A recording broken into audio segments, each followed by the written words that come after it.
all I was gonna say is that yeah, with 3 months on the road, I'm gonna be I it's easy to say right now, like, oh, I wish I was doing more. And then like a month from now, 2 months from now, 3 months from now, I'm gonna be like, I never want to go on the road ever again. I just want to be home cuddling my stuffies. That's how I feel like that's how it always goes. Like it feels like Yeah. a good idea, and then you're like, oh, maybe this was too much. I was like, I don't want to do it ever again, no more. And then a week is gonna go by and I'll be at home for a week and I'll be like, I want to go on the road again. Please, somebody invite me to something. How I always do. Like I'll be gone, and then I get back, and I'm like, okay, this is good. And then like a few days later, I'm like, I'm ready Yeah. to go again. Wanderlust. It hits so hard and It fast does. and furious, and you're just like, ah, It's just so road. fun to be with people Does the road call to you? all the time. Yeah. Well, especially most of my friends don't live in South Carolina, so I'm like, feel like I'm constantly like struggling with trying to fit them in and make time Yeah. for those adventures. But I know in October all of your friends are coming to South Carolina.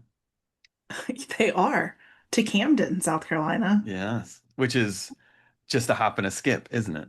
It's very close. Very, very Very close. I'm very close? Is excited. it like close or is it like It's very like close? 2 hours, which isn't bad. Okay. And Tucker, my husband Tucker, his grandfather lives in Camden. So Oh, nice. yeah. I think I'm really looking forward to that. David Joy is going to be there. Oh my God. An adaptation of Jackal by Aaron Yeah. E. Adams. That, I'm surprised that that hasn't happened because that would be a great HBO show. oh my God.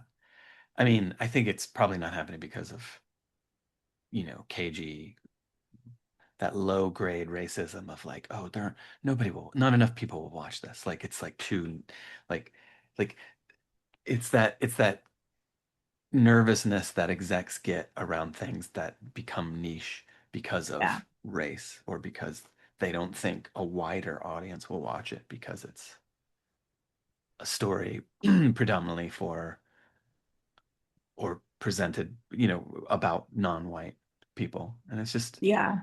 it's astounding how like that still exists, but that's no surprise, I guess. Well, I mean, like, I think of like the reformatory. Like, maybe I don't think is that being adapted? I haven't seen anything. Maybe I missed it, but I mean, I think it got optioned and I think she's spoken. I might be incorrect, but I think that like she has kind of expressed through social media that like it was happening, but it's not happening, or like an option lapsed, or like and the same thing with Mexican Gothic. Sylvia Moreno Garcia is like very open about how like the process of that, like that's her in theory like her most successful book, and uh, there were two moments where it was going to be adapted by Hulu, I think, and it just fell through. And I mean, like it's just astounding because all the books that are happening are straight white men. yeah, yeah. No, I mean that's true. They are, and that's unfortunate. Yeah. God, can you imagine? I mean, like the reformatory would be a life changing. Like that would be a film that you would watch and just be like, oh my God. Yeah, I would hope they would like keep the scale of it, I do think I would hope it would be a feature film, not a series, but like, man, it would be amazing. Just like a long film, just like yeah, live in that movie. I yeah. could do I a mean, 3 hour reformatory so oh, I'd happily. love that. Yeah, maybe we need to just get into film. Me getting film. You're already in film. Yeah. But that's the thing. Like it's so like right now, uh, you know, uh, Josh, Philip, Daniel notwithstanding, like, there's a certain kind of caginess. Like people just have cold feet, so like things just don't get greenlit, or they like languish, or the option runs out, and like it's just like I mean things are getting made for sure, but like I think there are less risks being taken. And it's unfortunate that someone like Tanner Reeve or Sylvia are considered risks, but that's just Hollywood for you. That's just, yeah, it's unfortunate. Yeah, kills me. Speaking of killing me, should we talk about because it made me kind of sad, but also happy. Devil Inside, Yeah, which is coming out so soon. yeah, yeah, it's coming out. Are you don't seem excited, but you always do this. You don't want to talk about your books. I know you. Um, does that make me a bad guest? Like, No, I don't think so. do I make your job harder by obfuscating?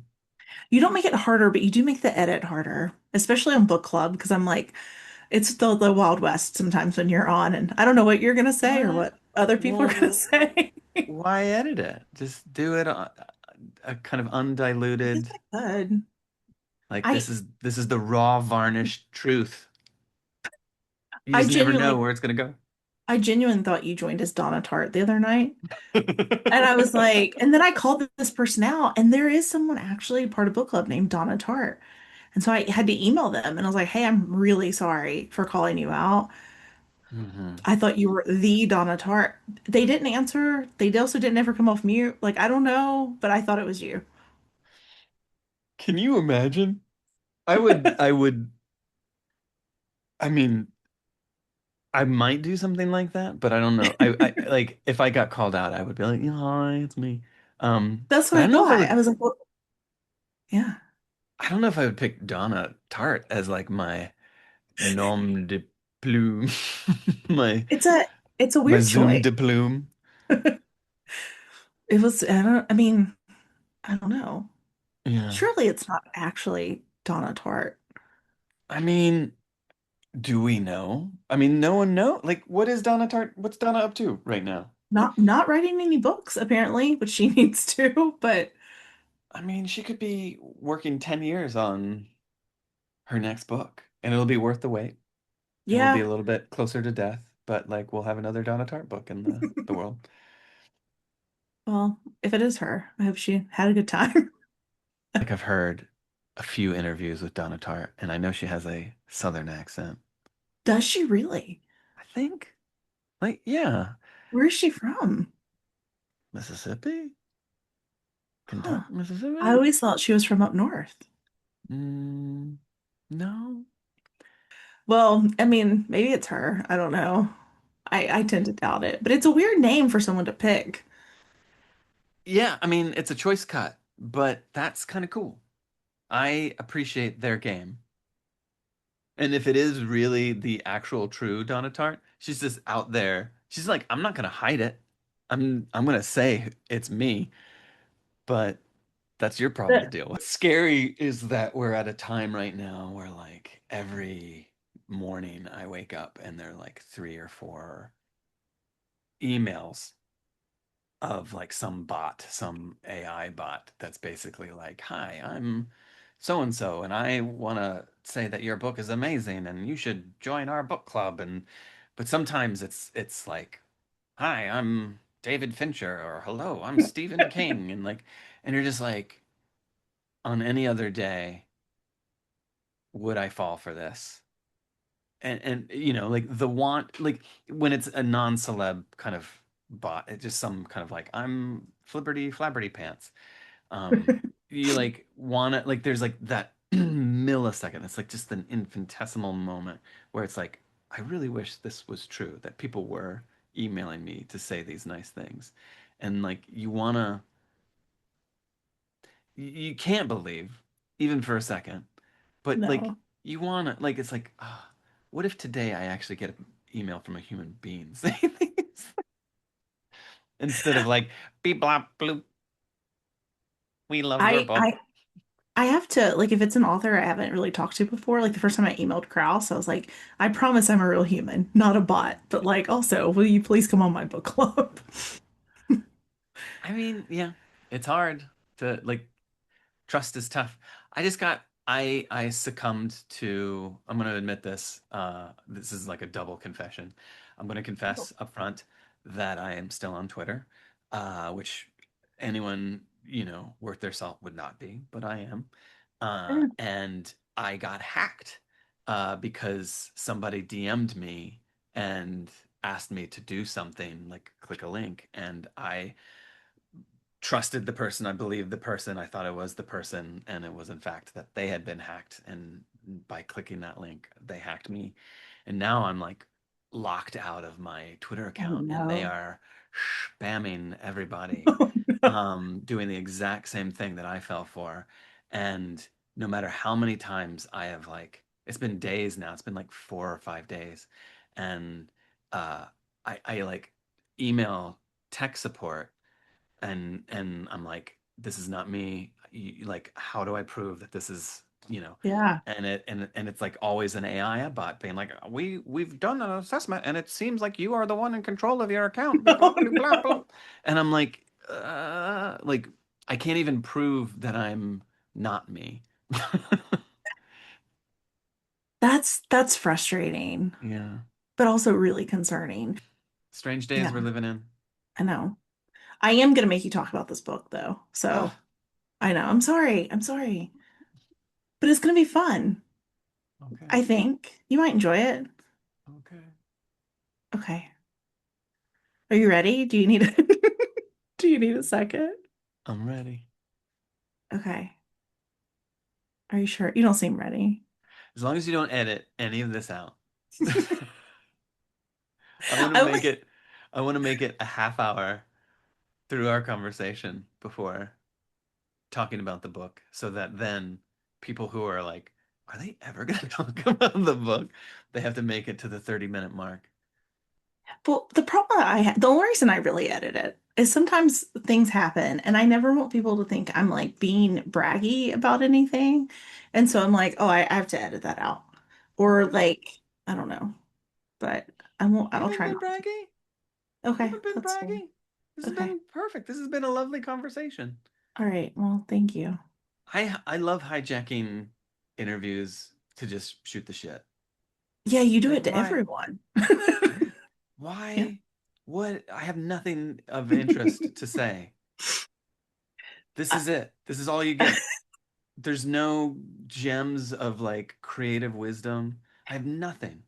I am an empty vessel of craft and art. I am just an a like a bowl that has like crusted cat food Ew. on the side. That's so what if you started when people ask you to do interviews, you're like, I'm gonna do it, but just so you know, we're not talking about the book. I don't know what we're gonna talk about, but it's not the book. I mean, I think what's going to happen is that at a certain point, people are going to stop asking. And that would be sad because I genuinely love it. I love this. But for some reason, it has become more fun for me to try not to. Because what is what am I going to say? Buy my I, book? yeah. The inspiration behind this book was I thought long and hard. And I'm just like uh and I'm sure it's like probably annoying to everybody It's else. no, we're never gonna talk about the book when he's on. It's been a weird year. Like both Bodies of Work and Devil Inside are really like tough books. And like I don't know if I did it right. I don't know if they're hitting the mark that I had hoped they would. They're like and like if I say they're challenging books, I'm not saying that in the respect of saying like people have to rise to the occasion to kind of like understand these books. Like I just think that like a lot of people don't like them. And like it's it's uh I feel like the 1-2 punch of these two books kind of like not settling sitting well with readers. It's like a I don't know. It's just it's an interesting thing to kind of navigate. Um, yeah, so that's where I'm coming from. I think like yeah. Um, the challenge with Devil Inside, and I think that like this may be for a lot of or maybe some horror mans.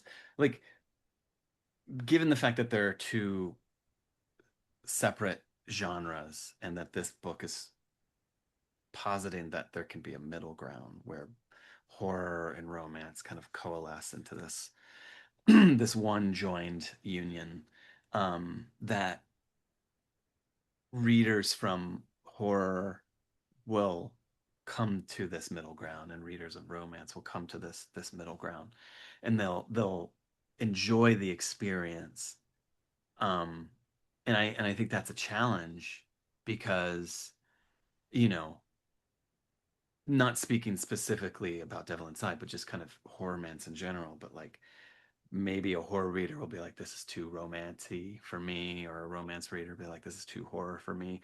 But it's like that finding that balance or that kind of like strange gray area, that Venn diagram of two separate genres that have kind of very specific readerships, but like bringing them to this new place.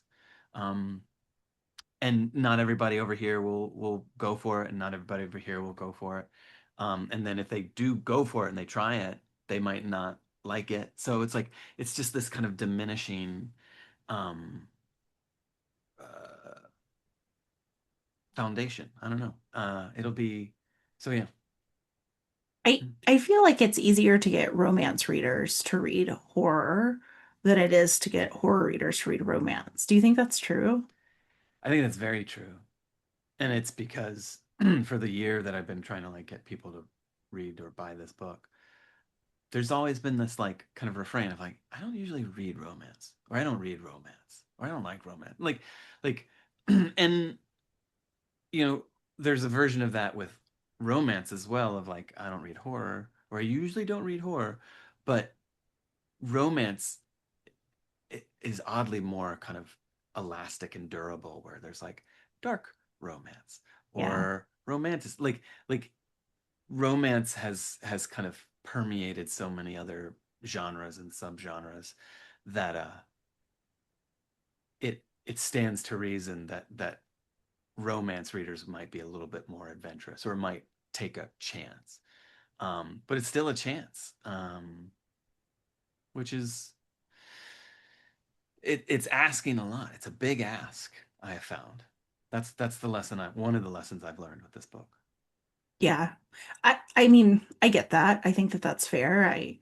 But I mean, I'm impressed though that you still did it because I think that that's difficult. But I am because I think in this day and age, like there's so many books coming out to be like, okay, this is the story I want to tell and write.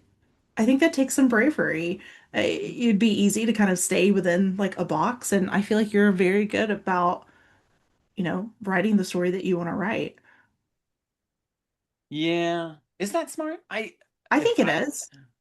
um the challenge I see kind of on the horizon. I don't know if I'm there yet. I think I am there, and getting there more and more, is this idea of like, how do I keep people coming back? Like, I don't think I'm like hemorrhaging readers, but I think that I'm making it harder for readers to love me. No, no, I don't think that's true. No, I Oh, mean, I think that like how many times would you give an author before you give up on that author? Like how many like books would you be like, I don't know, Ron Malfi, that last book wasn't really good. I didn't like it, but you know what? I'm gonna give you another shot. And then so you come back from, I can answer this for you because yeah, I actually have an author who was like this for me. yeah, Yeah, I'm not gonna tell you who it is. I okay. saw you like light up, like she's gonna tell me. I'm not gonna tell you who it is. It is a contemporary horror author. I've read one of their books, and I was like, I don't know. There's something about this book. It feels maybe like under edited, over edited, and a little overwritten. I started reading their newest book, and I was like, this has some of the same problems that I saw in the other book. And it wasn't about the content, and it was more just this writer doesn't write in a way that like my brain likes. Mm, But I have other authors, some that are like some of my favorite authors, where I'm like, that book didn't hit, yeah, but I've read enough to know that that was kind of like a one-off. That one just wasn't for me. So I yeah, think you kind of have to trust the reader though to know like when is it going to work and when is it not going to yeah, work? Like when is someone just not writing in a way that you're ever going to enjoy, and when does yeah, someone just have a book that's not your book, if that makes sense. yeah. Um, I mean, but what you're saying is true. Like life is precious. Time to read is precious. And, you know, there are those days where I say to myself, like, God, like, I had my chance with reader X and I whiffed it for them and that reader's never going to come back again. And it's kind of sad. And maybe it was never going to work anyways. Uh but yeah, there's always that moment of like thank you for trying. And that's all you can really ask for. It's like you gave it a shot. Like you read Yeah. something new by someone new and if it wasn't your thing, it wasn't your thing. And that's okay. Like not every book is for everybody. Um it is I guess it's just that challenge of like if you lose X amount, here I am doing math. If you lose X amount of readers, you have to make sure that you're gaining Y amount of readers. And so for every X, there is Y. So it's at least one step forward and two steps back, but you're still taking steps forward. Um, and it's like that's the challenge. Um, that's my I challenge. I think that that's the why it's so important for like bookstagrammers, book influencers, reviewers to be better champions of books and say like maybe you just didn't pick the right one to start with. And maybe there's a chance that it's like the writing style is always going to be kind of not for you. I think for you, you write so diversely with the nature of your books that I almost feel like you're more like a Josh or a Steven where you have to tell someone like, I think you would like this book. Like I think you started Mm, with the wrong one, go with this one. And I think that's where like people like me and other people who like promote books could do a better job of kind of guiding people along that reading journey so they don't get yeah. lost.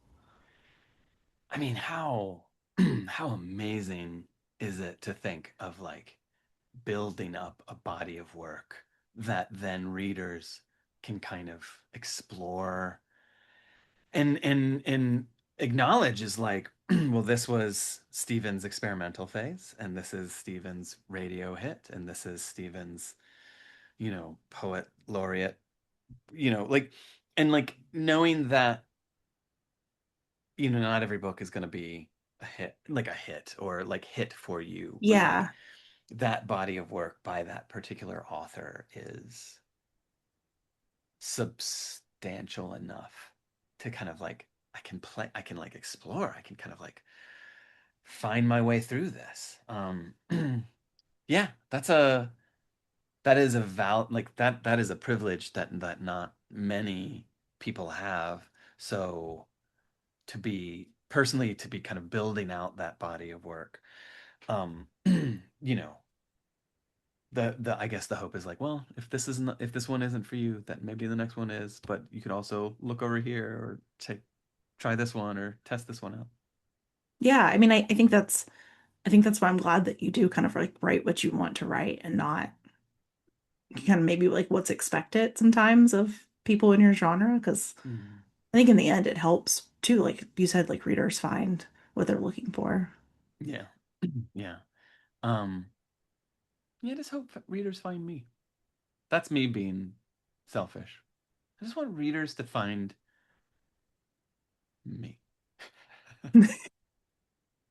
I think they are. I mean, I feel like they are. Because of you. I don't know if that's true. I think they're finding them I because of mean, you, but look, we're here. We're doing no, that's this. true. Someone is Yes. Donna Tartt is watching this right now. Donna, Donna Tart, if you're watching. Donna Donna Tartt is like, I do declare this Clay fella is quite compelling. I might give him a shot.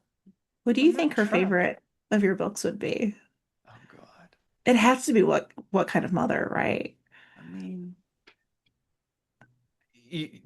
I mean, like I pretty much know for a fact that like Donna Tartt would probably not like any of my work, That's not but I would. true. I mean, I think first blush, yeah, I could definitely say what kind of mother, but maybe Kill Your Darling, like something a little bit Yeah. more raw, emotionally raw. Oh, stay on the line. I think she would like stay on the She line. might stay alive, yeah. That's Little a little nibble. that's a fun thing to do. Like what would like what would you call her? What kind of writer would you call Donna Tartt? An amazing one. Okay, yeah, what kind of writers would Donna Tartt like what kind of books would I they mean, like to read? they're literary fiction. They They're lit are like ficky. lit ficky. Get jiggy with the lit ficky. She's gonna leave book club. She's gonna be like, this girl's an idiot. These these heathens with their sacrilege, speaking ill literature. It's about Devil Inside, if that's okay with you. Yes. I'm gonna say this. You can edit this part out if you want, or you can keep it in. It's totally fine with me. I do have a hard out at 9 o'clock, so I've given you 19 minutes. Clay, I'm so what serious. I I did this. what Unfortunately, yeah. you can't be What managed. I can't. I have to do this other thing, recording thing. And it's my fault. Your questions.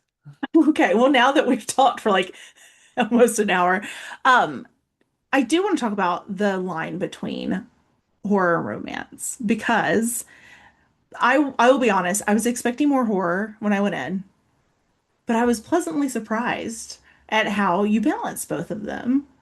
I have a feeling though that it's because love is a little bit scary in and of itself, especially when you start talking about like obsession and but I'm interested though in like how you made sure you had that balance for both because I'm kind of assuming it wasn't easy. No, and I mean the jury's out. Like I think um that's what revision is for. Like you're constantly recalibrating the balance of romance and horror. But, you know, I think there's kind of like the superficial horror of like, ooh, like spooky demons and like isn't that scary? And then there's like a deeper kind of level of horror, which is like, let's talk about like what is possession? Like possession is the loss of autonomy. Like possession is you no longer are in control of your body. And isn't that scary? And then there's probably even like a deeper, you know, horror, which is like, here are two evil characters, like pretty much like evil with a capital E, and they are falling in love with one another and bringing out the worst in each other. And yet, like, the happy ever after for them is not the happily ever after for anyone else. And I think that like you know, you have those weird kind of like, again, I'm doing math, like the geometry of like that like the romance is in of itself the horror, for like lovey-dovey for them is the horror for us. And that came through calibration and just revising, trying to get those Yeah. dials right. I mean, I think you nailed it. I think as part of that though, I was kind of surprised at how self-aware Lilith seems to be, but Hmm. also kind of how hypersensitive she is too about like she seems very doubtful about herself throughout this, and at times almost less evil than Jordan does, which was shocking. I mean, is that because she is a demon or and he's a human, and so he's a little bit not as aware. I'm just I was shocked by Lilith. Yeah. I mean, Lilith just got out of a really bad relationship. Like, Lilith was stuck in a human host for a long period of time. And I think that kind of throws Lilith's equilibrium a little bit out of whack. So that when they meet Jordan, they're not on their A game for sure. But it is, you know, I think. in this kind of grand kind of fictional way. Like if I was a demon that's been around for centuries and I've seen it all, I've been through it all, I know everything there is to see within humanity. But then here's this one fella, this one guy who ultimately just has no soul. Like he's he is this darkness that they've never experienced before, and how compelling that is. And that Jordan kind of brings something different out of Lilith. And how interesting is it to think of like a demon being faced with that uncertainty of like, I don't know how to react or interact with you. You're different. Um, and that's I don't know. I find that interesting, um, because demons, quote unquote, are so static. They're just so Yeah. pure evil that it's like, yeah, we're here to like ruin your life and send you to hell. Like, yeah, like there's never there's like that's it. Like that's there's no complexity to a demon. Like demons never doubt, demons never emote, demons never like it's all like we're gonna fuck you up, you know, and that just like in a love story, like where do you go with that? Like Jordan could be like, Lilith, I'm really starting to feel something for you, and Lilith would be like, like it just it would be so like that's not even a story. So Lilith had to have a certain kind of uncertainty, like be kind of like thrown off balance. Yeah. I I guess if Jordan has no soul though, what is his mom seeing in him when she is like referring to him as a light as well? You know, I think it's arguable that, mom was kind of at the, she was in the hospital, kind of the tail end of her life, kind of like faced with delirium. And, you know, ultimately Jordan is a character who, he dies in the first 10 pages of the book and he ends up going to hell, quote unquote. Like the underworld, the bad place, whatever the book wants to call it, like Jordan goes down. And uh then he's revived and resuscitated and he comes back after 2 minutes of being dead. And he's suddenly kind of like faced with this notion of, oh my God, I just went to hell. Like when death comes for me the next time, I'm probably going to go back. And like if you were kind of confronted with that kind of acknowledgement that you are damned and nothing you can do is going to stop, can't change it. Like you're screwed, pal. Like you're doomed. You're damned. Um, like what would that do to you? And I think the aspect of his mother, um, seen something in him at an age where like what does she see, and she kind of calls him a lighthouse, like calls him like you have this aura about you, like maybe, I think the book kind of posits that, people are kind of predisposed to like either going up or going down, like you do good things, you do bad things, but like there's scales, and like, demons can come to our world and kind of like tip the scales so that you're more kind of predisposed to going to hell. And that's what they want because they want to eat you. And Jordan, I think, was just probably predisposed to damnation from the get-go, from like an early age. Like whatever that aura is within him, it's just bad. It's like it's a black light, it's an evil thing. And his mom saw it, maybe not, maybe it was just a drug-addled cancerous like hallucination. Or she saw something real because she was at the brink of her own death, and like there it was. But like, yeah, Jordan's a lost soul. He has no soul. He yeah. He's empty, just He's waiting empty. for her to come inside. I I'm curious about the consent part of this book, if we can talk about it, because it Yeah. feels a little bit gray. So it doesn't feel gray when it comes to like Lilith going into Kara, Mm-hmm. Kara. but Kara. But when she is inside of her and her and Jordan are hooking up, I mean that part does seem a little fuzzy of like what that means for whoever's body Lilith is in. And I didn't know if you struggled with that when you were writing those scenes. I mean, absolutely. Like, and that is the kind of riskiest kind of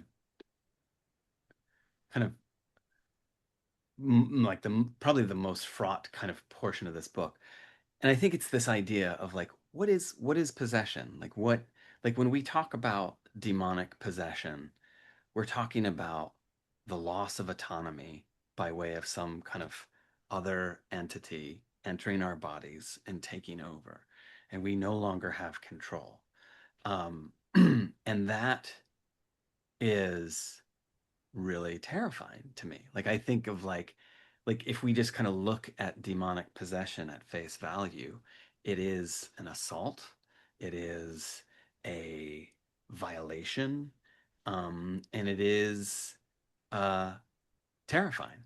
And I think that the conversation that I want the book to kind of participate in, or kind of the questions that I want the book to ask, is this idea of like, what is consent, what is possession in the kind of the age of consent, and like what is what is this idea of like, you know, in the world of the book, there's this idea that Lilith or demons kind of in of themselves can uh, take root in you, in a human host. And it can either be like a shallow possession or a deep possession, but it kind of, it's like, if I sense the darkness in you and there's something there that I can really kind of latch on to, like there can be, like Lilith can stay, a demon can stay for quite some time and hold on. And if that's the case, Lilith or any demon can and will do some very, very questionable things. And to me, that is one of the kind of most like genuinely like horrific things about possession. Like I think like when we see a movie or like we read a book about possession, it's always like, ooh, isn't that scary? Of like, this demon came in and like my head rotated, 300. But like, there's also like the genuine kind of fear of like, you're not like you've been hijacked. You are no longer in control of your body. Um, and that violation to me just feels, I don't know. It's scary. And the conundrum on the romance side of that, and this was a very tough needle to thread, and I think the jury's out of whether or not I threaded it carefully enough, is this idea of Jordan falling in love with Lilith and Lilith falling in love with Jordan. And in their falling, Jordan is a human with no soul, and Lilith is a demon with no host. And the two of them need to kind of reach an understanding of like what they need from each other and how best to get that. And unfortunately, there's a third wheel, which is this human host, or other human hosts that complicate matters to the extent that like the two of them need to reach an understanding or agreement where it's like, we don't need this third wheel. We don't need, like, we are a unit. We are good for one another together. Um, but that understanding, or that kind of agreement, is something they have to discover. Yeah. I mean, and before they discover that, it really almost feels like there's like double assault happening. There's like the possession part, and then there's what's happening after Yeah, or like during that possession. So, yeah. And that's really, I mean, that's some dark stuff. And that's yeah. not, I I feel like it is something that the book does, and there's no hiding from it. And I think that like will be off-putting for, and I know it's like off-putting for readers. Um, but I think that in this exploration of possession, and consent of Jordan needing to be like, I want you inside me, that the two of them needed to kind of go through these, they had to kind of reach a moment of understanding what they need from one another. Yeah. Yeah, that makes sense. My last question, since you have to run in like 5 minutes. You say in the book that novels are like vessels, and you can like when you read, it's like trying someone's skin on. Well, whose skin would you want to try on? What book's skin would you want to try on? Oh my God. Um, you know, it's that's a I don't have like a immediate answer, but I've like gone through five different names just in thinking about it. But Catriona Ward would be pretty Mm. wild. That would be amazing. Yeah, Um, uh, I think that might be my answer. that's a good one. Yeah.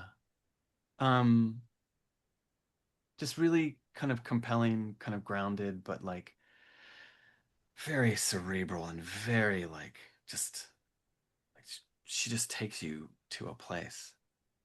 Yeah, Um, and you go for the ride, and it's always not what you're expecting. yeah. It's always great though. She's brilliant. She really is. Yeah. Thanks for joining me. Thank you for having me, and I appreciate you uh talking to me, and I don't Always. make your job any harder than it No. has to be. Oh, it's fine. I mean, Donna, if you're watching, thank you. Thank you, Donna. The Secret History is one of my fundamental texts. I love that book so much. It's so Maybe good. that's my answer. I'm sorry, Catriona Ward. I changed my mind. I'm going with Donna Tartt. Have I you like read it. this? Have you read The Yeah, Secret it's History? great. No, it's one of the best things I've ever read. It really is. Yeah. I like The Goldfinch. Yeah, I like Did it too. I didn't read The Little Friend. Did you read The Little Friend? I did. I didn't. I would put it last. Really? Yeah. I mean, it's still great, but it's not the Secret History. So Um, but what can be the secret? Nothing can be the secret history. nothing. No, and every book that tries to be, it just doesn't come close. Yeah. Yeah. Um, so thank you Thank for you. letting me hang out with you. Of course, always.